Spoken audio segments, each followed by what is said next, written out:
This is a Film Stories original podcast. Love this podcast? Support this show through the Acast supporter feature. It's up to you how much you give, and there's no regular commitment. Just hit the link in the show description to support now. This episode is brought to you by Progressive Insurance. Do you ever find yourself playing the budgeting game? Well, with the Name Your Price tool from Progressive, you can find options that fit your budget and potentially lower your bills. Try it at Progressive.com. Progressive Casualty Insurance Company and Affiliates. Price and coverage match limited by state law. Not available in all states. I have a secret. I used to struggle with dull, saggy skin. Then I found Spoiled Child's E27 liquid collagen. This extra strength liquid formula, packed with type 1 and type 3 collagen, vitamin C, and hyaluronic acid, makes it so easy to visibly transform your skin and hair. No more chunky collagen powders, just a smooth, delicious liquid that can be blended with any drink. With over 100,000 five-star reviews, this liquid collagen is going viral for a reason. And with their try before you buy offer, you could try your full-size product at home before buying. Take the quiz at spoiledchild.com/quiz. That's spoiledchild.com/quiz. My dad works in B2B marketing. He came by my school for career day and said he was a big ROAS man. Then he told everyone how much he loved calculating his return on ad spend. My friends still laugh at me to this day. Not everyone gets B2B, but with LinkedIn, you'll be able to reach people who do. Get a $100 credit on your next ad campaign. Go to linkedin.com/results to claim your credit. That's linkedin.com/results. Terms and conditions apply. LinkedIn, the place to be, to be.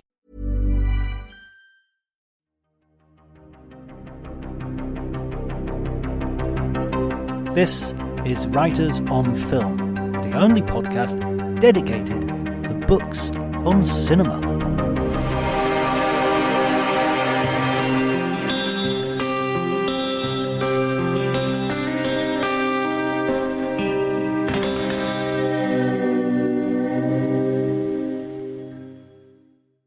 Hello everybody and welcome to Writers on Film. My name is John Bleasdale. I am a writer and film critic, and this is our 100th episode of the podcast. Cue sort of sound effects and Radio 1 style applause. Before we get started, I'd like to say some thank yous to a bunch of people. First of all, my family, Lydia, Alice and Rosaline, all of whom have had to put up with various inconveniences and absences in order to make this podcast possible. Lots of late dinners, for instance. They've been supportive, encouraging, and most importantly, they've taken the piss pretty constantly, never once allowing me to get above myself, which I think is an admirable trait in a family, what they are basically there for.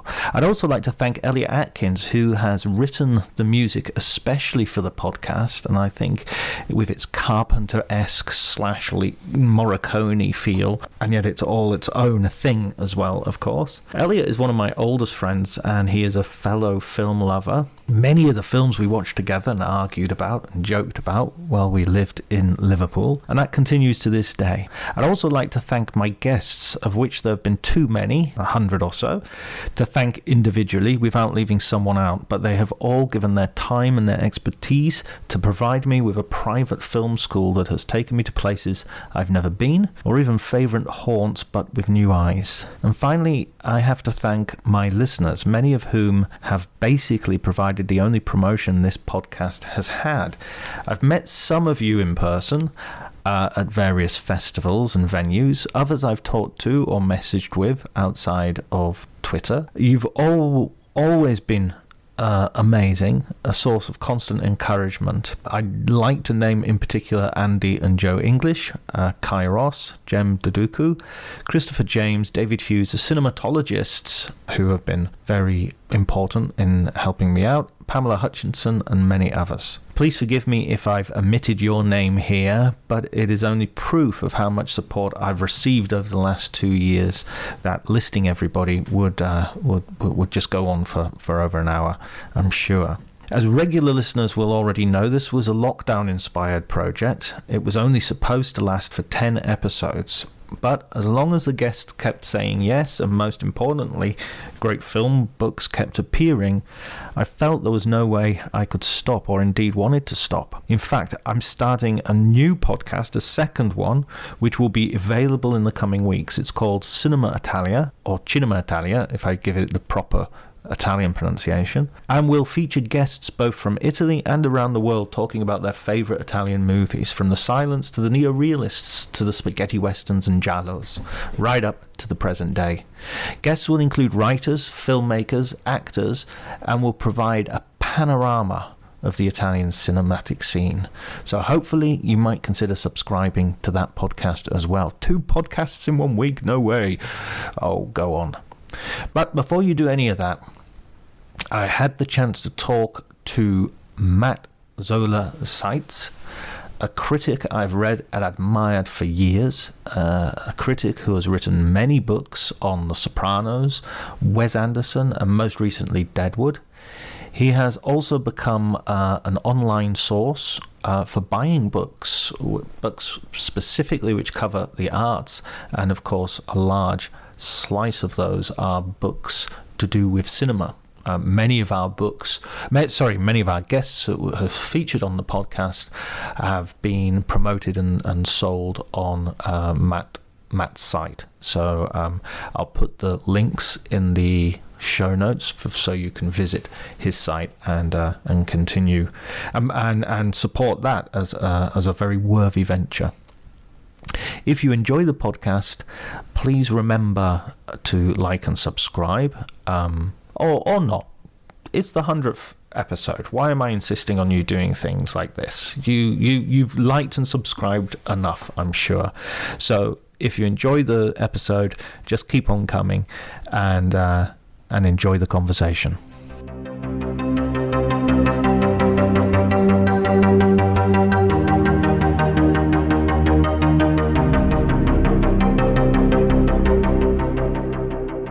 Well, I think the first movie that kind of burrowed itself deep into me was Close Encounters of the Third Kind. And I was 9 years old. I was living with my brother, and I were living with our grandparents. Our parents had gotten a divorce. They lived in Dallas, and my grandparents lived in Kansas City. I didn't see too much of either of them. It's kind of a long story that I'll probably write a sad memoir about someday. But essentially, my dad came to visit me in November of 1977, which I believe was around the time that Close Encounters came out. And I already knew the entire plot of Close Encounters because I bought the bubblegum cards. And the bubblegum cards, they had every single thing that happened in it. So I knew everything that happened in it. But we went to see it, and I was obsessed with the mothership. And I'm sure looking back on it, it took me until I was, middle-aged to figure out, the kind of associations with that. I saw more of my dad than I did of my mom, and I think this idea of this sort of man-child kind of heading to this place to be reunited with the mothership. It's you don't need to be a therapist to figure out what that's about. And I was a little kid, so of course I didn't think about movies in that way, but I'm sure that was a part of it. And it was really interesting because the Fabelmans came out, and I understood my own obsession with Close Encounters in a completely new way as a result of the Fabelmans, when I found out that, there's a lot of stuff in the Fabelmans that is kind of a reference to things that happen in Close Encounters, including all the stuff with the train set. That movie is kind of an imaginative, I call it an act of imaginative empathy on the part of Spielberg, where he's trying to understand his mother needing to leave her family in order to be happy. That she wasn't happy with the family as much as she loved the family. She wasn't happy with them.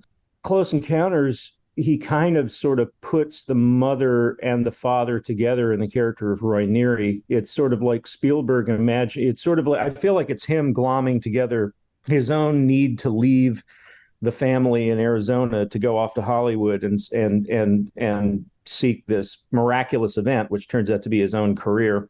And his mother, who of course, did leave the family, just as the Fabelmans details. And it would be Close Encounters. There were other movies that I was really into prior to that, like the remake of King Kong with Jessica Lange, which I bought a Scholastic book about the making of it. That was the first making of book that I can ever remember reading. But it was Close Encounters. That was the one that really got me right in the heart. and in the mind. And that came out the same year as Star Wars. And I remember, of course, I was into Star Wars. I think you were legally not allowed to be disinterested in Star Wars at that time. But I remember even as a kid thinking that Star Wars didn't fuck me up in the way that Close Encounters did. Close Encounters was the first big Hollywood blockbuster, and it was a huge hit. It was one of the top films of the year, and it was on the cover of, I think, Newsweek.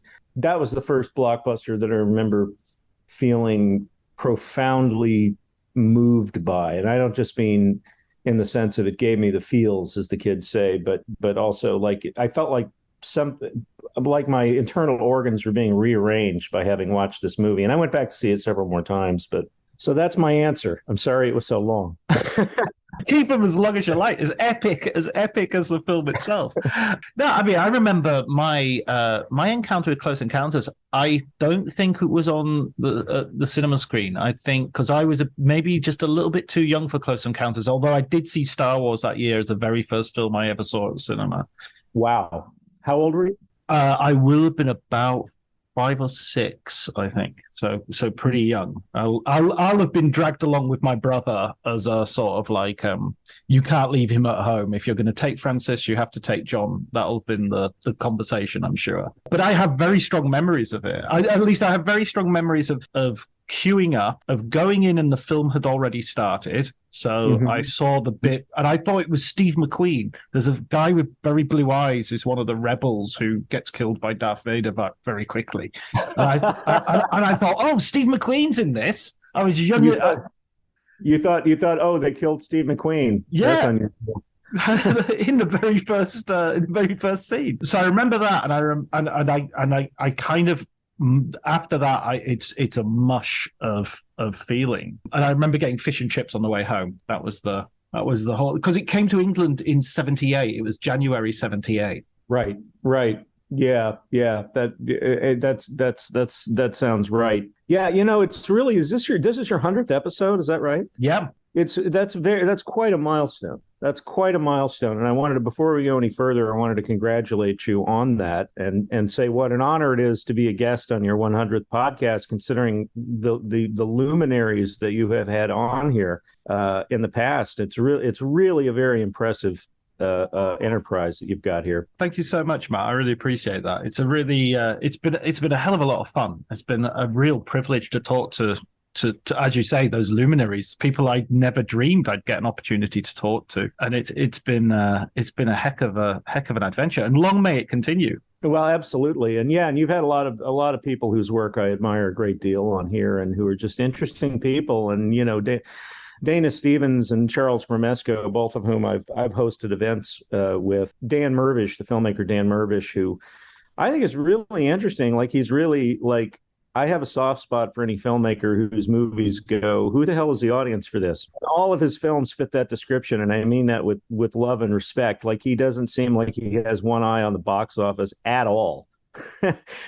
And yet there's a lot of substance and a lot of feeling there, and like, he's kind of doing it old school. Yeah, I love the fact that he's so into all aspects of the filmmaking process, from the very, obviously, the inception and the making itself, but also the promotion of it, and how excited he is when people get to see it. How many times have you had George Stevens Jr. on? Twice? 3 times?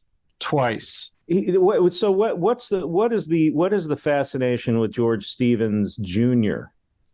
Well, initially it was he did this memoir, but I've been kind of from last year, from like February, I've been writing a book. From last February, sorry, I've been writing a biography of Terrence Malick. Mm-hmm. Yes. I've had this idea of sort of crossing the beams, to use a Ghostbusters analogy badly, of sort of trying to get people onto the podcast who would also be willing to talk about Terry and give me some insight into someone who is otherwise a fairly mysterious figure, as I'm sure you'll know.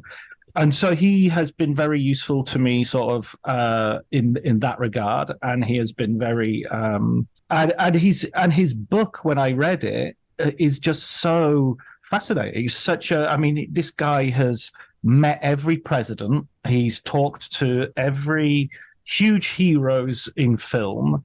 I mean, I think he lived on the same street as like Bing Crosby and Stan Laurel and people like that. Just like legends who we don't even think about sort of who go to pick up the mail at the end of the street or pick up the newspaper off their lawns. And that's he's growing up in that sort of environment. So, and of course, as the founder of the AFI, arguably one of the most influential people in American film. Yeah, absolutely. Yeah, and a bridge between eras of Hollywood. Yeah, exactly. So he's there with the 70s. He's there with people like David Lynch, is in the second year of the AFI Conservatory. And he's also there suggesting to his father that he should make Shane as a film. That's a pretty remarkable sort of stretch. I don't mean even further towards the present day in terms of, Barack Obama and I mean, he was producing The Thin Red Line as well. And you interviewed Michael Benson, who's the author of what might be one of the best making of books I've ever read in my life, the book about 2001 Space Odyssey. And that's a book where, like, I'm such an evangelist for that book that I think people cross the street when they see me coming because they know I'm going to talk about Michael Benson's 2001 book. And wow, and so much stuff in there that you didn't know before. I didn't know before, certainly. Well, I thought I am a huge fan of 2001. I would consider that's another film, even though I watched it on a sort of black and white portable television, was my first exposure to it. But that's a film I would consider one that absolutely changed my view of what was possible with cinema. And I think I'd read the Arthur C. Clarke's Lost Worlds of 2001, which was probably published relatively contemporary to the film coming out itself. And so reading Michael Benson's book, I thought, oh, I'll know this. I know all of this, surely. And I didn't know, as you say, I didn't know 90% of it. And it really changed the way I viewed the film afterwards. Yeah, the two of the biggest anecdotes for me in there were the fact that he originally wanted to show the alien or whatever the things were at the end of it, and he kept putting it off because he wanted it to be something that no one had ever seen before, and he couldn't get the special effects right. And also he ran into a conceptual problem, which is the human mind cannot conceive of something that does not exist, that has no connection to something that's already known. That's kind of a basic rule of creativity, and that's why no matter how unusual aliens are, when you see them in the movies, they're always sort of reminiscent of things on Earth. Like they're furry, they're scaly, they're amphibians, they're octopi or whatever. And in the end, he just decided not to show it. And then the other one is the monolith. I love the anecdote about the monolith, that it was originally I think a trapezoid or a pyramid. And they built it, and Frankenstein and Sons was the name of the prop company. I'll never forget that. What a name.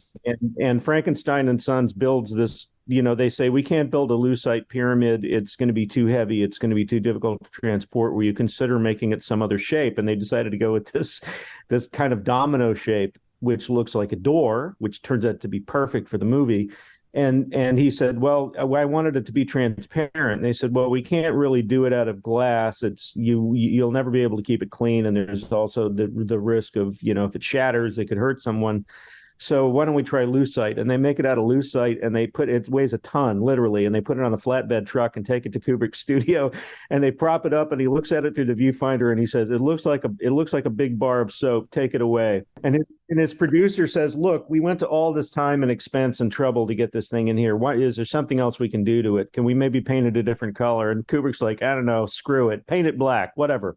And then they bring it back onto the set, and he looks at it, and he's like, oh my God, that's it. And it's just such a lesson, like, because I think there's this misperception that filmmakers like him, had they so quote unquote have everything planned out in advance, and no, they don't. There's as much serendipity in a control freaks movie as there is in somebody who wings it. One of my favorite stories from that book, I think, is in the reception of the film as well, where they have that disastrous New York premiere. And you could hear the banging of the seats as people are getting up to leave. Well, I think it was Washington, D.C. actually, and then he cut 20 minutes out of it or something like that. He had like two running scenes, the running around the spaceship scene, which is so striking and so amazing. He had like another one, which was about the same length, And people were like, after the first one, they were like, okay, we've seen this already. We don't need to see it again. Well, I also love that this is an example of a thing that I talk about a lot, which is that great movies find their audience eventually. Eventually, they find their audience. And in the case of 2001, it found its audience a lot faster than anyone would have thought. It got mixed reviews. Everybody was impressed with the look of it and the visual effects, but a lot of people thought it was too obscure, too pretentious, too boring, too slow, too this, too that. I don't think that they thought that what was going to make the film a hit would be hippies taking drugs and going to see it, but that's exactly what happened. In fact, my own dad told me about that. I think he took psilocybin and went to see 2001 with my mother. and David Chase, the creator of The Sopranos, has talked to me about that. In 2000, he took drugs and went to see 2001 multiple times with the woman who's now his wife. And there was a lot of mind expansion going on. And after the film had been out for a while, they put out a new poster and it said "The Ultimate Trip" on the poster, right? When that was why, because they were finding out that the real hardcore. The audience that was making this film one of the biggest hits of the year was it was not people in their 40s and 50s. It was people in their 20s. Just that idea as well that it was this countercultural success when Kubrick himself doesn't strike me particularly as a countercultural figure, accepting, embodying sort of artistic freedom, I guess. No, and yet he sort of did. He did in his own way, and I think he did it incidentally, just by as a byproduct of trying to make movies his way, and to the point of even moving to England in order to have more privacy and have kind of a bubble around himself, which carries its own drawbacks, I would suppose, but. Yeah, I love those kinds of stories, and I love this. I love the process. I love talking about the process and the way that the process informs what we see on screen. And I think it's interesting, and I think the form of a film is as important as the content. And as I'm sure you know, I get cranky when I see criticism that doesn't talk about content, doesn't talk about filmmaking at all. Where it's like these are not just delivery devices for messages which you can then pronounce as acceptable or socially unacceptable and write an op-ed about it. I mean, a lot of film criticism now is basically it's editorials. It's editorials and they use the movie as a jumping off point for their editorial. I'm a pretty left-wing guy, actually, and I'm certainly trying to be sensitive to all of that when I write, but there's more going on in art than the messages. And if it was only about the messages, you wouldn't need movies. You could just have the filmmaker could just send a PDF of the script to everyone. Like that's what it's about. And there's also the other related thing, which is that movies are a sensory experience, and they're about the effect of those images and the sounds and the music and the colors on you. And it's similar to, it's not just like, it is like reading a book, and it is like going to a play, but it's also like going to an art gallery or going to a concert and or a multimedia show or something, or a fireworks display. There's some movies that are basically fireworks displays. I would argue that probably half of the running time of any James Bond or Star Wars film is a fireworks display. A series of controlled explosions. That's right, and some fireworks displays are better done than others. I've been to some that were quite disappointing, and others that I couldn't even believe how awesome it was. No, I mean, I think that's true. I used to have an old professor, Brian Nellis, who once berated me for some piece of sort of undergraduate sort of left-wing judgmentalism, I guess, and he said, "No, Bleasdale, life is wider than argument." And I just thought that is so true. There is so much that, because argument, you have to narrow it down to make your point. A point is a very reduced thing. Yes. And life isn't made of points. Life is made of waves. No, that's absolutely right. And also, what are this substrain of criticism where it's about is the behavior of this character acceptable or unacceptable? Who cares? What's important is, does the movie endorse it? If the movie endorses it, if they show somebody behaving in a completely abominable way and the movie seems to be reveling in it, well, yeah, then I think you have a problem. But if it's merely presented and you're supposed to have your own reaction to it, and I keep coming back to Scorsese, who I think virtually alone among big budget, serious adult filmmakers doesn't tell audiences how they're supposed to feel about things, and he gets it. I think one of the reasons Scorsese makes people so uncomfortable is he makes these movies about people who are, not all of them, the religious films, often the main characters are exemplary human beings, but the crime films, they're not. And one of the things that he shows you is that these guys, at least to the people in their circle, are exciting. They're exciting. They enter the room and they bring an instability, a volatility, a chaos, an element of anything can happen that is very attractive to certain people, particularly people who don't really have a strong personality. And all that stuff is in the movies too. And whether it's Goodfellas, Casino, Mean Streets, The Wolf of Wall Street, The Departed, you see, that whole kind of leader of the pack sort of thing that happens where all the guys fall in line behind whoever's the loudest and the scariest. It's just like movies about drugs, like Trainspotting. Yeah, I know you did an episode about Trainspotting. It's, one of the brilliant things about Trainspotting is it shows you how under certain circumstances, and particularly at the beginning of the experience, drugs are exciting. I mean, sometimes they're exciting in a horrible way because you don't know. It's like, am I gonna do something that's going to get me in jail or completely irreparably ruin my life? Like that's part of the appeal, is getting away with something and feeling that high and that rush. And then a few hours later or the next day, you're like, oh my God, why did I do this to myself? Alcohol has the same effect. And like, I love movies like that. And some of my favorite television dramas are like that, where you're supposed to grapple with your conflicted response to the characters and the material. That's the entire point of it. And if the movie is just sitting here saying, bad, bad, bad, these are bad people, they're so bad, aren't you glad you're not bad? Like, well, where's the art in that? Are we children? Right. Does everything have to be a teachable moment for an 8-year-old child to understand without help? And I mean, it goes with I have sort of the thought experiment of could you allow for the fact that there is a film that you utterly agree with from a political point of view, but as a film is just completely tedious to you? I've seen a million of them. Exactly. And the flip of that, which is, can you think of a film which is abhorrent to you politically, but you can't help but admire as a piece of cinema? It does something to you.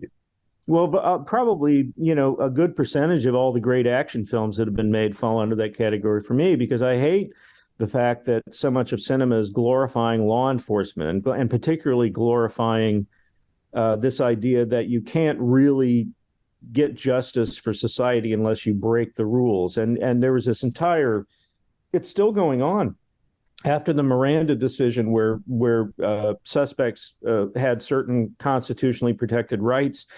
There was this whole string of movies, and some of them were cop movies and some were vigilante movies. But the entire point was the quote unquote liberal establishment was protecting criminals, which was not what was happening. I mean, they were ensuring certain minimum protections against the state, which had a legal monopoly on violence. And that was an entirely different thing. That's a little bit more hard to explain to a general audience. But movies like the entire Dirty Harry franchise, the Lethal Weapon movies, The French Connection, a lot of Stallone's films, Schwarzenegger's films, even Michael Douglas made a couple of them, where the whole point is, the scene where the cops get called into their commanding officer's office and reprimanded for not observing the suspect's rights, and like, well, he was in the middle of killing a bus full of children or something. Like, there's always some extreme example, and yet these are great movies. The French Connection's a great movie. The first Dirty Harry is a great movie.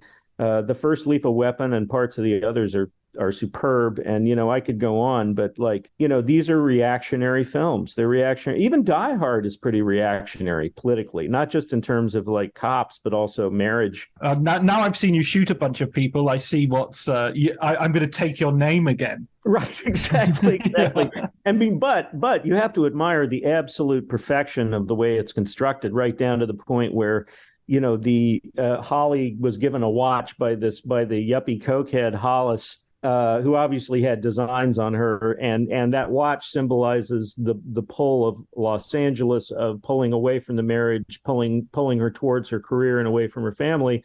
And the last thing that happens when she's, Hans is hanging on to her arm is, they click the little, the what do you call it on the wristband? The clasp. The clasp, thank you. And the clasp, the watch, relieving Holly of the watch, which is the symbol of her alternate future, is what ultimately defeats evil and brings her back to John. And, you can look at that and go, ooh, reactionary messages, bad, bad, bad, bad. Or you can look at it the way you would look at something in Shakespeare or Chaucer and go, wow, how beautifully put together that is. And you can do both things. That's really the amazing part of it. You can actually have both reactions, and I do. That's the walking and chewing gum of adulthood, isn't it? The ability to Yeah. I'm not sure if I've mentioned this on the podcast, but it's certainly something I suggested on Twitter is we get away from saying but all the time and start saying and as a conjunction. Yes. So yes. this can be true and this can be true. And you don't have to even establish a but as a sort of mitigating sort of effect that one statement will have on the other, or subordinate one statement to another. I've actually thought that, if at some point I'm going to put together an anthology of reviews, and one of the possible titles I thought of was At the Same Time. At the Same Time. And the reason I would choose that is I was looking back, over my archive of stuff, which is like 30 plus years of writing. And I realized I use that phrase a lot. And I use that phrase as a way of reaching out to the reader and saying, this movie is this, and at the same time, it's this. And I like that construction because it indicates that I like to think of it as like two works of art that are transparent, that are superimposed over each other to make another thing. It's that kind of, that Godardian sort of, it's like the dialectical notion of editing and storytelling, where it's, you allow these things to be in conflict, you allow them to be in tension, you allow them to coexist and even merge, but they remain separate things. It's not like you're creating a third thing out of it. They get to have their own integrity. And Spike Lee is great at that. Spike Lee is an absolute master at that, and to a point where I think it's hurt him commercially. Where his movies are extremely sensitive in some ways and extremely insensitive in others, and very forward-thinking in certain ways and very backwards in others, and all of these things coexist. I mean, we can have it in other art forms. We can have the music and the lyrics of opera. We can have the dance and the movement and the staging in ballet. And movies, if anything, just has so many more moving parts. It's going to be so much more complex in that sense. Yeah, definitely. And I also like it when there's a scene in a movie where the character that you kind of identify with and root for, despite how sort of abominable they are in certain ways, that, sometimes there will be a scene where a character who represents the naysayers in the audience will come in and say, that's bad.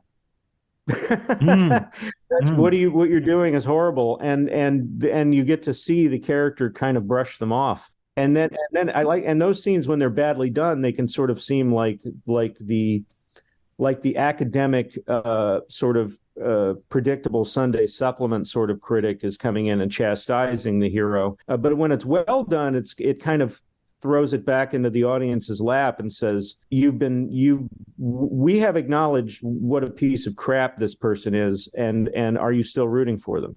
And if the answer is yes, I remember Walter Chow making that point about Eddie Murphy's response to Nick Nolte in After Hours, where Nick Nolte tries to apologize for his racist language, and Eddie Murphy sort of says, not good enough, really. He's I'm not going to let you off the hook. I'm not just going to go, yep, that's fine. Right. And also that's another thing. Movies. There's so many cliches in movies, particularly Hollywood movies. And one of them is the idea that somebody can be an absolutely horrible person for their whole life, and then they do one heroic thing and all is forgiven. And probably it's still the most notorious comical example to me is Darth Vader in Return of the Jedi. It's like he saves his own son. Well, okay, but who wouldn't do that? That's where the bar is. It's like, you don't think Hitler would have done that? And we're basically talking about space Hitler here. You know, Absolutely. like, that's okay. I guess he was still, there was still some decency left in him. It's like, well, tell it to the people of Alderaan, you know. But it's a sign of how convincing that film is as well, that you don't really care. You're willing to shed a tear. Yes, exactly. As John Williams plays the Imperial March on a slow harpsichord. exactly. Boy, that's a whole other thing. John Williams.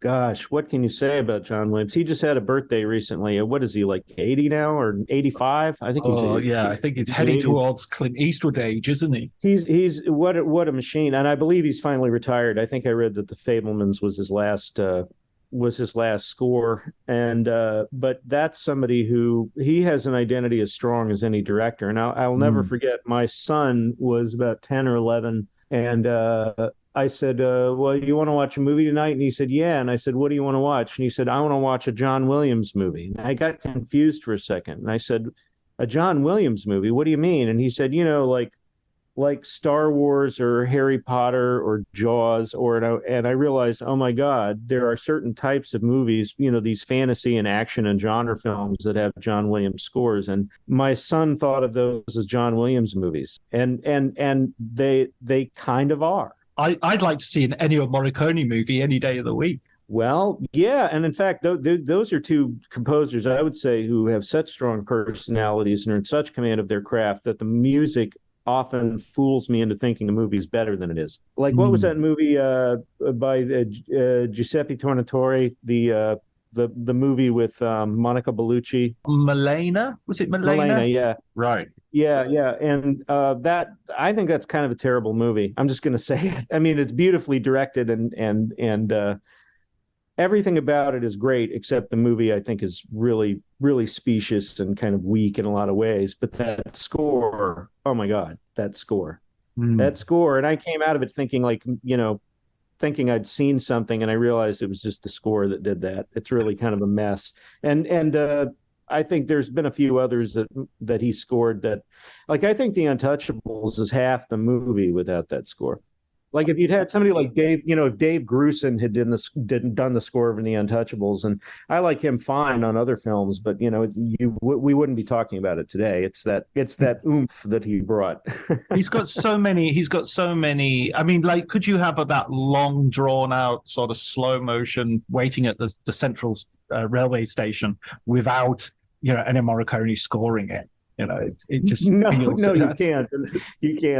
You can't. And I just watched The Good, the Bad, and the Ugly. It was on one of the cable stations a couple of nights ago, and I watched most of it, and it was chopped up for commercials, and it was pan and scan, and it was kind of miserable knowing what it actually looks and sounds like. And yet, there's that phrase again. I watched the whole thing. And yes. that final sequence that begins with Tuco running around in the cemetery looking for Art Stanton's gravestone, and Ennio Morricone's score hits this peak of hysteria, and it's that sequence is so beautiful, and there you talk about it, and yet or an at the same time, like, to me that's a sequence where, to me, what's going on, like, as a viewer, is I'm seeing you've just come out of that whole Civil War sequence, which is about the tremendous epic waste of human life that's going on all around these guys. Ryan Reynolds here for, I guess, my 100th Mint commercial.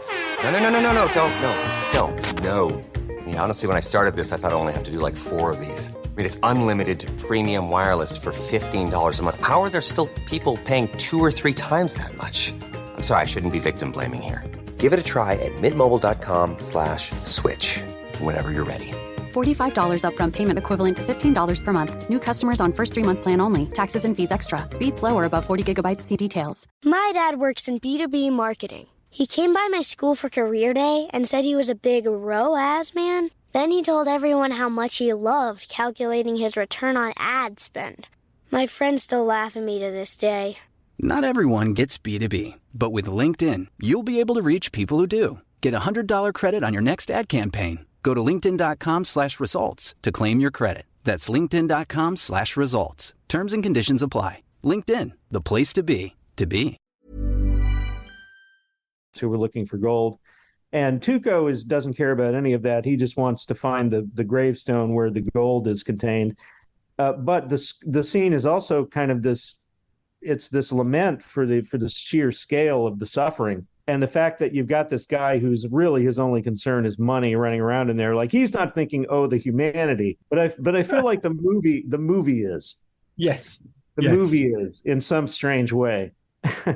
Was it? I think Christopher Frayling said that Sergio Leone's movies are operas in which the arias are stared rather than sung. That's I love that phrase.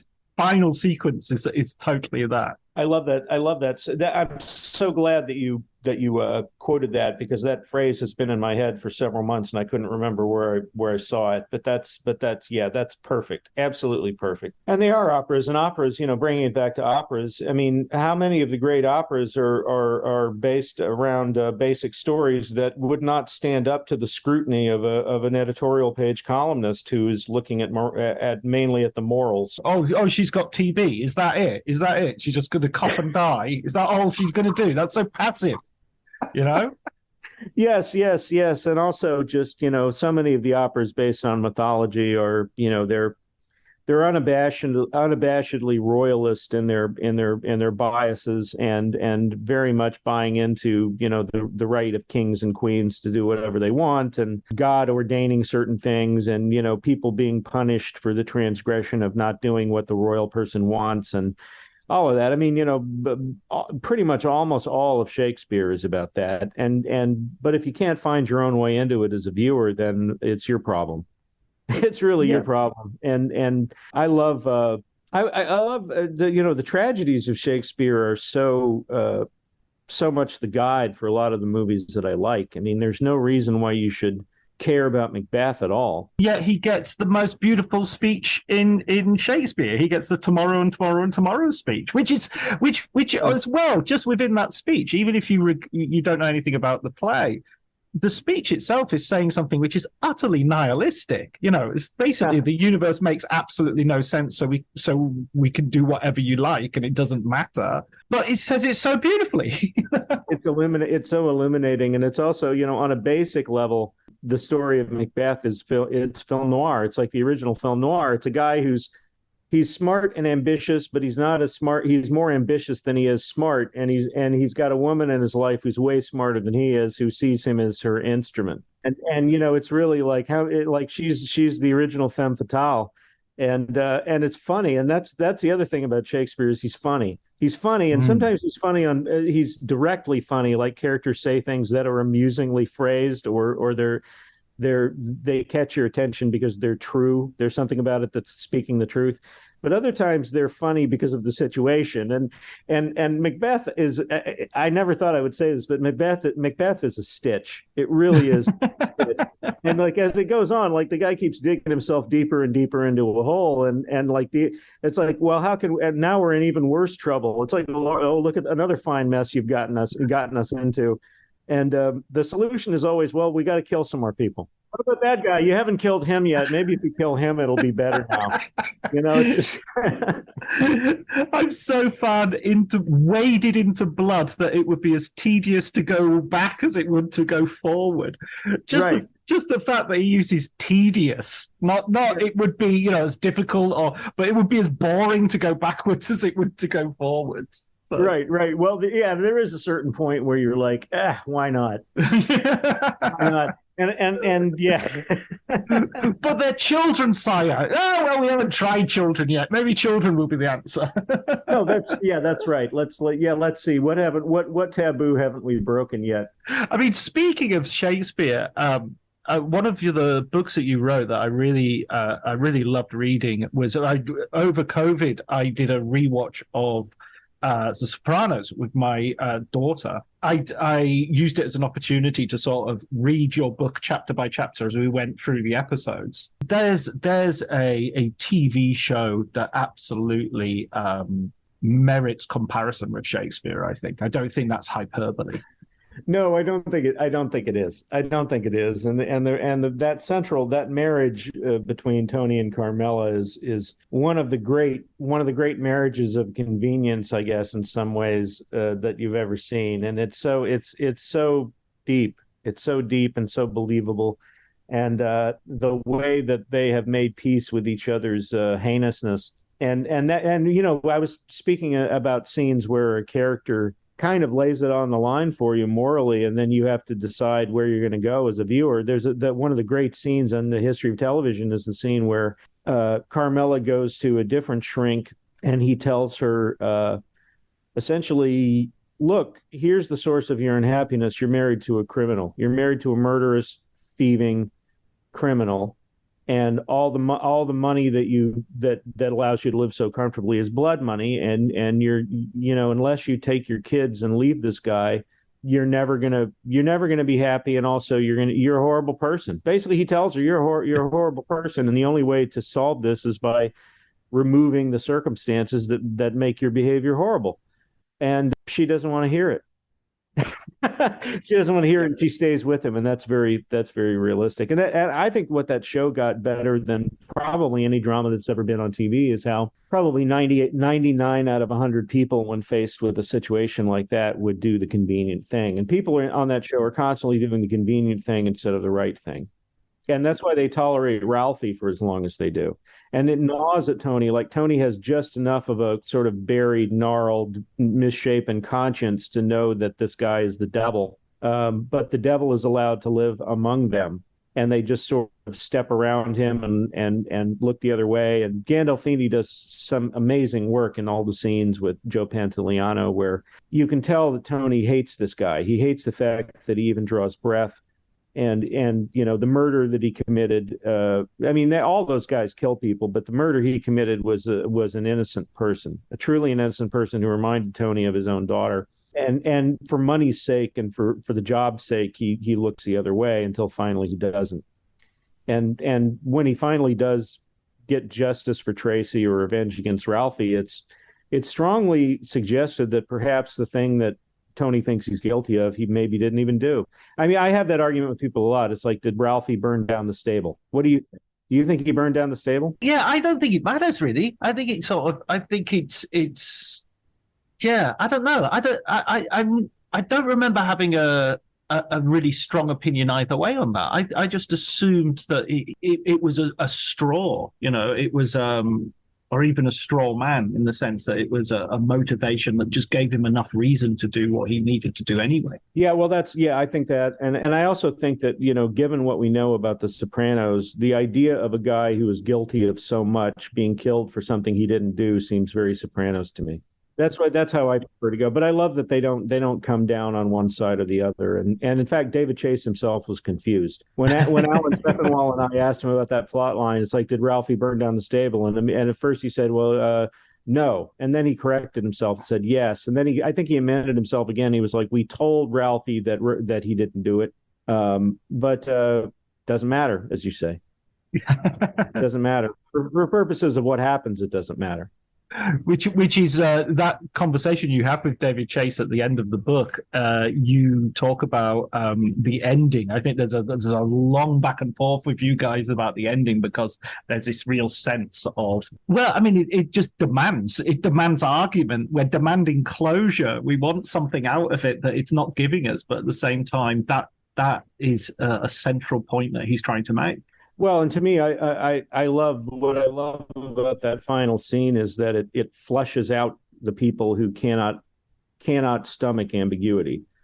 It flushes them out like pheasants from a bush, and they come forward demanding answers and demanding that the mystery be solved, and they cannot seem to sleep at night unless they feel that they know what happened. And a large part of The Sopranos is about not being able to find out what happened. And that's what happens when people get killed is that the people in the mob tell everyone who's still alive they're in witness protection. And it's a very interesting euphemism that they use. It's like, yeah, he's in witness protection now. He's actually at the bottom of a swamp, or he's like chopped up somewhere. But they say, yeah, he's in witness protection, or she went into witness protection. And everyone kind of knows what that meant, but they leave them a little bit of doubt. And sometimes characters on the show actually do go into witness protection. Just to muddy the waters even further. Yeah. But there's a lot of things in life that you're just never going to know. You just never know. And I told my daughter years and years ago. I don't remember what the original discussion was about. I said I like ambiguity in my art and certainty in my life. And she said, well, then you're truly fucked, Dad. Because it's going to be the other way round. Yeah, that's not how it works. I mean, I think it's also that thing of sort of knowing and knowing, but being able to not know that you know, if you know what I mean.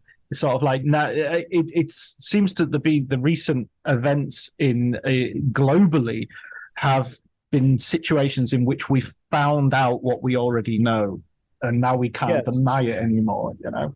Yes. And there's also, there's so many instances where we know full well what's actually going on, but the people who are perpetrating it deny it or obscure it or otherwise mess with our perceptions. I just recently was reading a story about a book banning, an effort to ban so-called offensive books from schools, and a lot of them aren't even offensive at all. They're just reminding people of unpleasant truths about American life. That's the real point of this, is they want to suppress knowledge of the horrible things that have been done in America for hundreds of years. And the group that's spearheading the book banning is called Moms for Liberty. Moms, like that's a Sopranos level name, wouldn't you say? Moms for Liberty. What do you do? I'm the head of a group called Moms for Liberty. What do you do? We ban books. We get books removed from libraries. Terry Gilliam is writing the present day. It's like Children of Men has become a documentary. We're no longer. Yes. Well, but how many times have you found that?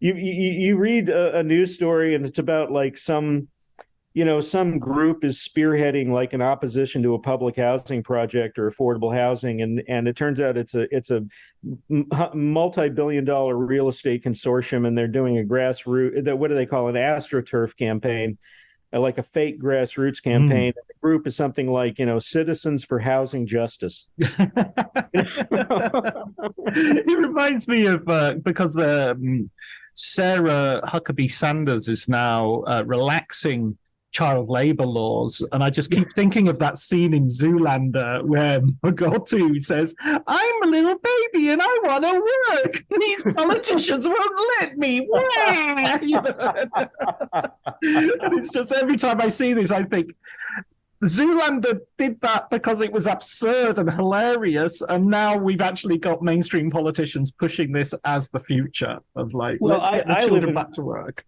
I live in Texas, which is one of the states in the U.S. that is what is called a right to work state. And right to work is another wonderful phrase, because right to work basically means right to fire. That's what that means. It's a right to fire state.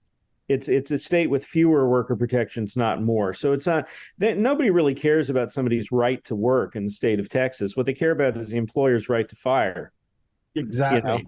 Yes. And hire whoever they want and not have to observe, very many regulations. But it's incredible how language can be, even sometimes if it's like blindingly obvious language in its attempts to manipulate you, people still kind of fall for it on some level. Like a lot of the restrictions, the enabling of surveillance after 9/11 and the removal of a lot of basic privacy protections. The surveillance state, as we know it, was really created by this piece of legislation, which was named the USA Patriot Act. Brilliant name, brilliance in naming. Because now you can't even object to it without people saying, you're really against the USA Patriot Act? Really? Yeah, I mean, they could have had, like, they should have, I mean, they could like go further and have like, turn baby, see babies are acceptable potted meat material now, and it could be the Baby Protection Act of 2023. George Orwell is called. He wants his ideas all back. He wants them all back. Well, but that's another thing is the reactionaries have claimed Orwell now too, which I find doubly ironic. It's like you read something like the National Review and people are constantly saying, well, it's very Orwellian. And it's like, no, you know what is very Orwellian? You guys. Absolutely. And your freedom fries. Oh my God, freedom fries. That was like, I was so embarrassed to be an American when they did that. We're not calling them French fries anymore. We're calling them freedom fries. And what an insult! What an insult to the French! I tell you, the French have been the best friend, really honest, truly the best friend the United States has had globally, because they're not always on our side. When we're full of shit, if they think we're full of shit, they tell us. That's a real friend. That's what, yeah, exactly. That's what you. Where are you going with that shirt? That's the sort of person you want. Exactly. Yes. France is the ally that says, you're not really wearing that, are you? One of the reasons I wanted to talk to you as well, Matt, was you're looking at, you've got your enterprise of your bookshop as well. Tell me about the bookshop where you're actually, hosting some of my best guests' work. Yeah, I was looking at your list of guests, and it's like there's like 12 people whose books we've not only carried but aggressively promoted because they're great books. You should make a John Bleasdale Writers on Film corner. You know what? I wouldn't rule it out, actually. But mzs.press is the address, and it's an online bookstore. It's run by myself and my partner Judith Carter, and it's an arts bookstore. We call it the arts bookstore of the internet, and it's just books about the arts. It's film and television and music and visual art. We have a kids section. We have a section on disability. We have a section on the self, and a lot of other sections. And we're constantly expanding it. And it's new books, it's recent books, but it's also older titles. And I used to work, when I was in college, I had multiple jobs. And one of them was I worked at the college bookstore. And another one was I worked at the Southwest Film Archives. This was at Southern Methodist University in Dallas. And so I do have the mentality of, the nice way to say it would be an archivist, and the not nice way would be to say pack rat.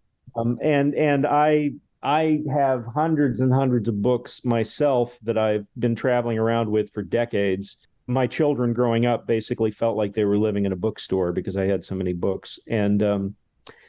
And the bookstore is kind of an extension of that. And I'm the sort of person who will tell people about a book, and then often I would loan them my copy, and sometimes I got it back and sometimes I didn't. But I always wanted to make sure that we have we have some big ticket items, so we have some rare signed books that are, hundreds of dollars and stuff. But most of the books, probably I would say 85 to 90% of it is used books. And we do that very intentionally because I want somebody who is in high school or college who's curious, who wants to get a book about some subject that interests them, to not have to feel like they got robbed, So we have stuff that's like it's a few dollars. We have a whole section of under $20 books, and but I love it. And it's complicated. Retail is complicated, and dealing with customers is complicated. And the post, and I know people at the post office better than I know most of my friends at this point. A regular customer. Yeah. So regular that like when we have a big weekend and we've got like 30 or 40 or 50 books and we're pulling them in on a dolly that have to be mailed out. Like I always joke that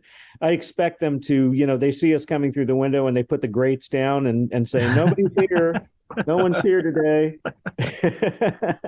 I thought you were going to say they open another window especially for you. They have a window. See, that's where they should go. That's where they should be going with this eventually. But yeah, it's kind of great when you're in line at the post office with a bunch of books that you're sending out to people all over the U.S. and the world, and someone will start a conversation with you, and you'll tell them about the bookstore, and then give them the address, and then like later that afternoon they've ordered a book, and it's often it's a book you forgot you was even in inventory, which is really cool. There have been times, we have so many books now that it's like there are times where somebody orders a book and Judith and I will look at each other and go, we have that? And then we go find it, and it's like, yeah, we do. It's like we have one copy, but here it is. Next to the Ark of the Covenant and the sled with Rosebud written on it. That's exactly it. Yeah. No, but it's kind of getting people to. I want to try to get people out of their comfort zone, and I'm not. I'm trying to split the difference between, like, I don't want to go too far. I don't want to be one of those, like, I try not to come at it from the position of, I can't believe you haven't seen this already, or I can't believe you don't know about this book, because that to me seems very aggressive and off-putting and kind of crappy to do to people. Like, I don't like that response on social media. Like, I just watched Bonnie and Clyde for the first time, and there's somebody in the responsible going, what took you so long? Yeah. It's like, why do you want to turn a good thing into a bad thing? Why would you say something like that? Like, a better answer is, and what did you think of it? Yeah. Or even, I wish I could watch that for the first time. Exactly. How does it play now? Because when I watched it, it was the 1980s, so it played different to how I'm sure it plays today. Yeah, I would think so. I would think so. And and also the thing is, like, we as buffs of one type or another, we tend to get locked into our little pea brains, and we think that the world of art that we inhabit is the world that everyone else inhabits. And there are people out there who don't know who Spielberg is. Oh, absolutely. They don't know who George Lucas. I mean, some of the most popular directors of all time, there are people who don't know who Alfred Hitchcock is. They don't know who John Ford is. And why would they? They're working 60 hours a week. Yeah. They're working 60 hours a week, and arts education in this country has been pretty much destroyed during my lifetime. And that's another reason for having this bookstore, is to kind of try to reintroduce people to kind of a common language of culture, and think about it like, instead of an algorithm, we have, I always say, like, we should have like what you call a book concierge or something, because that's what bookstores used to be. Bookstores and movie theaters and video stores too, where, I used to love going to the video store, and I would rent a particular movie, and the person behind the desk was often a movie buff. Why wouldn't, what kind of person would work at a video store if they didn't love movies? They were all movie buffs of one kind or another. And they would say, oh, if you like this, have you seen this Japanese film that has the same plot? And I'd say no. And they're like, well, we have it over there, and I'll go rent it. And now I'm a fan of that director. So absolutely, so many consequential sort of decisions I've made, and turns I've made because of a librarian or someone in a bookshop. I remember someone just suggesting I read what was the book? Because I was always a huge science fiction fan, and they went, "Oh, you'll like this," and gave me One Flew Over the Cuckoo's Nest. And I thought, this isn't science fiction. Why would I possibly like this? And I read it and just thought, oh my God, what am I doing reading science fiction? I should be reading this kind of thing. And it was just, it's just an old lady in a bookshop saying, time for you to move on to something like this. And it was perfect. And there's also the joy of just stumbling upon something by yourself. And what I used to do, and I still do it, is in bookstores, I will be in a section. I'll spend some time in a section, and I'll just randomly pull books and look at them and read the back summary, and if the summary seems interesting, I'll open it up to the first page and start reading. And if I'm still reading after 10 pages, I buy the book. I still do that. And I think my first experience that I remember where that happened was, there was a book by Theodore Wiesner called The Car Thief, and I think it came out in like 1970 or 71. And it's literally just about a car thief. He's a teenage car thief, and it's a guy who is, in a kind of a bad home life situation, and he's kind of what you would call an at-risk youth. And it's a very realistic story. There's no genre film elements. It's not like he gets involved in robbing an armored car or anything. He's just a sad ass 19-year-old kid, And I never heard of this author. I'd never heard of this book, and it's one of my favorite novels. And if I hadn't just randomly pulled it off the shelf, I wouldn't know about it. There has to be going back to our discussion about 2001: A Space Odyssey, serendipity has to have, you have to have space in your life for that as well. Yeah, absolutely. Well, and that's what all the great, not just the great film directors, but I think all of the great artists who work in collaboration do, which is you create a controlled environment in which accidents can happen, and inspirations can happen. And how many of the great moments in movies did not come from the script or from the director? They came from a suggestion by somebody. And one of the directors who I think is more open to that than almost anyone is David Lynch. I love the fact that the actor who played Bob on Twin Peaks was not even an actor, and he saw him like behind a piece of furniture and was like, that guy's face is really unnerving, and he ends up casting him. He ends up creating a character and casting him, and that's a sign of that's a truly healthy ego, to be able to do something like that, where you're not threatened by someone else's idea, just because it's not your idea. There are a lot of directors who would never do something like that, and there are a lot of directors who don't even want anybody below the line to talk to them. They're very, very against anybody else having a say. And And yeah, I'm sure it could get annoying if everybody thinks they're the director. That could impede the production of the movie. But there's this whole middle ground. There's this whole middle ground of I love the story of on Scarface, the final shootout in Scarface. One of the low angle shots of the goons racing to kill Tony Montana, that came about because Spielberg visited the set that day, and he's like, "You should put a camera on the floor here. You might get a really interesting angle." And De Palma's like, "Thanks, Steven Spielberg," and he did it. He wasn't like, "Get off my set. Stop telling me how to direct," Although I'm sure it helps if it's Spielberg. It helps if it's Spielberg instead of your Uncle Earl, still. I love those stories of directors helping other directors out. There's a good one on The Spy Who Loved Me. The guy who was directing that, I think it was Lewis Gilbert, might be his name. Anyway, he was an old English director, and his eyesight was failing him. And he and the huge set that had been built for the submarine battle at the end, he couldn't light it because he basically couldn't see the depth that was required for him to light it. And Kubrick was on shooting The Shining next door, and one of the director called him up and said, "You've got to help me with this." And he said, "Okay. Have a long lunch, close down your set, and I don't want anyone on the set to know about it being me." And he went in and he lit it for him. And my God! Just think, Stanley Kubrick worked as a gaffer on the movie. I love that. I love that story, actually. And as you probably know, because you're writing a book about Terrence Malick, if you study the credits of Terrence Malick's movies, you see the names of a lot of people who would later become important in the film industry or were already important, and they're in their working crew. Yeah. Just to say they worked on a Terrence Malick movie. Like, I can't remember an example right now, but I know there were several in the credits of The New World where I was like, wait a second, that person's made 3 movies, and it's like, assistant cameraman. Andrew Dominic.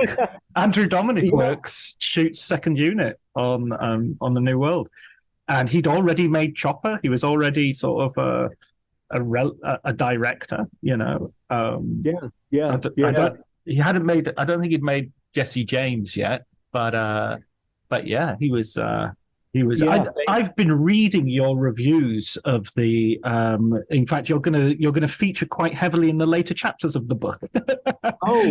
As the critical reception of his works becomes increasingly, shall we say, divided. Because I have to hold my hand up and say, when I watched those films, to the Wonder, I was still very much on board, and then Night of Cups and Song to Song, I was finding him difficult, and there was an overwhelming critical narrative of this guy has lost the plot. I think David Thompson wrote something about him in the biographical dictionary of cinema, which was very, No, never in the history of mankind has one fallen from such a height. I mean, I'm paraphrasing, but I've been looking, but not by much. But I've been looking at you and obviously rewatching the films and trying to get through to them and appreciating them much more, guided by yourself and several others. Richard Brody, I think, is a big champion of those later films as well. Yeah, I think so. And I also think about, there's a line, and I'm paraphrasing, but I think about it all the time in relation to Malick, which is, it was several years ago. I think it was when Night of Cups or Song to Song came out or something. And Nick Pinkerton, the film comment writer, said basically he really didn't like how there was, every time Malick had a new movie out, there were like, people would go on social media and act like they'd been personally attacked by Terrence Malick, and they talked about it like they were Marvel films. Like, I'm so sick of this kind of movie, and it's like, he's one guy. There's like nobody else who makes movies like this, and he doesn't. And it's not like he's making one a month. And if you don't like it, just don't watch it. Just don't watch it. Like, it's not that hard. And I love Malick's films for a lot of reasons, and one of them is that he has this kind of transcendentalist moonchild sort of sensibility where he's always, as my friend Dave puts it, Malick is always open to the possibility of rapture. And some of the best scenes in his movies are about people experiencing extraordinary moments of catharsis or appreciation of beauty or feeling like they have a place in the universe. And it's often not a big, obviously dramatic moment. It's something very quiet. And, people looking at looking at the ocean, looking at the sun, looking at plants, looking at animals and things. And Malick is, among his other reasons to love Malick, is how many major directors even notice nature anymore?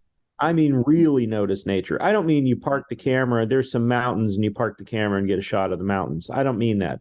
I'm talking about like the way Malick will cut to an insect on a blade of grass or a butterfly or a deer in the meadow or something. And sometimes he'll give you like a sequence of shots that show flora and fauna before he'll get into the human action. And it's a way of sort of humbling us a little bit, And that line in The New World, why does nature war with itself? Like when I first saw that, I thought, boy, he's finally disappeared into his own navel with that one. And then I thought about it some more and I thought, no, he's right. He's right. Like humans are a part of nature. And when they war with each other, it's nature warring with itself. It's actually not that complicated of a concept, but it's not something that movies normally think to say. This is the weird thing, is that the Terrence Malick negative review has become like a genre in and of itself. It's like every time a new film comes out, it's like, oh, okay, how can I compare this to a perfume ad? Let me count the ways. And criticism sort of stops doing its job at that point. So a lot of the criticisms that you get, for instance, there's no story.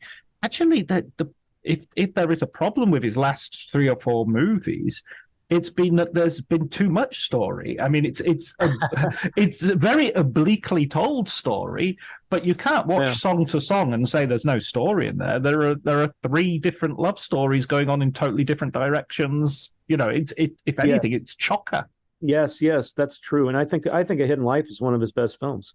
I think, and that's the one that I think in some ways is the summation of everything he's about, because you get the pre-aughts Terrence Malick, like the pre-Tree of Life Terrence Malick, or where would you say that it's hard to say exactly where this sort of modern Malick style began, but I feel like it was probably To the Wonder. I think you could see inklings of it in the Tree of Life, but in any case, there are self-contained scenes with beginnings, middles, and ends in The Hidden Life. And then there's also that kind of montage-driven style of filmmaking that he does, where it's very literally free associative, like one image inspiring the placement of another image. And it creates a feeling rather than an argument a lot of the time. And yeah, Hidden Life is great, and it's also just he's so good to his actors. You really have to. I would imagine you really got to trust him and vibe with him to do your best work with Malick. But somebody who understands Malick, like they kind of get what he needs, does really well. Like I thought Ryan Gosling and Michael Fassbender did very well for him. Yeah, I agree. I think they understood, that where they kind of at one point, like Michael Fassbender starts imitating an ape, yes. and I thought that was so beautiful. Because that's actually, I could see Malick standing off to the side, smiling, going, "Yeah, man, this is what I wanted." This is the good stuff. This is the good stuff right here. Yeah. And Ben Affleck gave an interview years ago after he'd done To the Wonder, where he was, I couldn't tell if he was describing or complaining. Sometimes it's hard to tell from these articles, but he said something to the effect of well, the thing about shooting with Terry is you'll be having a conversation with your co-star and you think the camera's on you, but it turns out it swung to the left to follow a squirrel as it climbed up a tree. And I read that and I thought, okay, well, if you're making a list of reasons why Terrence Malick is awesome, then that's a thing that would happen. Like, who else would do that? I mean, it is like the dog in that Pixar movie is like squirrel. There is a little bit of that. Well, let me just ask you one last question, Matt. Give us a book recommendation. I know that's an impossible one for you, but we like having some book recommendations. So a film book, if you please. Well, Isaac Butler's The Method, I think, is terrific, and it just won the National Book Critics Circle Award for nonfiction. And it's kind of a history of method. It's the history and development of the modern style of acting. And a lot of it's about Stanislavski, but it kind of continues on beyond that. And that's a really not just an impeccably researched book, but it's one of those books where you feel like you're watching a movie. You feel like you're watching like Amadeus or something. Like the characters really come alive. It's just a wonderful piece of writing. And Dana Stevens' Cameraman is terrific, about Buster Keaton, and it's not a biography strictly speaking. But it does sort of give you a sense of his place in history and aesthetically what he was all about. And then of older books, I think Michael Benson's 2001 book is a great one I would recommend because so many people have seen that movie. And so, you're not asking people to read a book about a movie they haven't seen. And the anecdotes and lessons that are included in that book can apply to almost any movie that you can think of, including things that have nothing to do with science fiction. It's a great insight into the filmmaking process, and it's in paperback and you can pick it up used. So excellent. Those are three to start with. Superb. Thank you so much, Matt. I really appreciate it. Absolutely. And it was an honor to be on this momentous podcast. Thank you for asking me.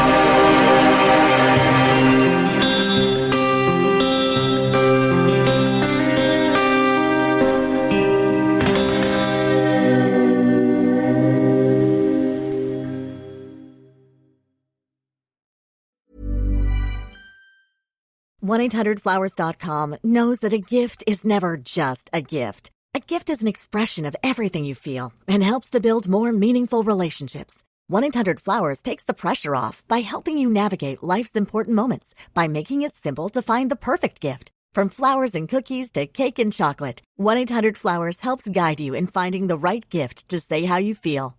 To learn more, visit 1-800-Flowers.com/ACAST. That's 1-800-Flowers.com/ACAST. Hey, it's Mark Marin from WTF here to let you know that this podcast is brought to you by Progressive Insurance. And I'm sure the reason you're listening to this podcast right now is because you chose it.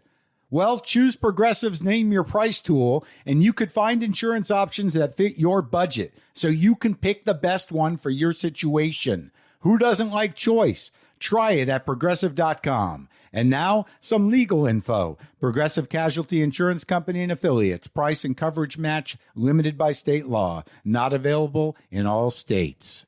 My dad works in B2B marketing. He came by my school for career day and said he was a big ROAS man. Then he told everyone how much he loved calculating his return on ad spend.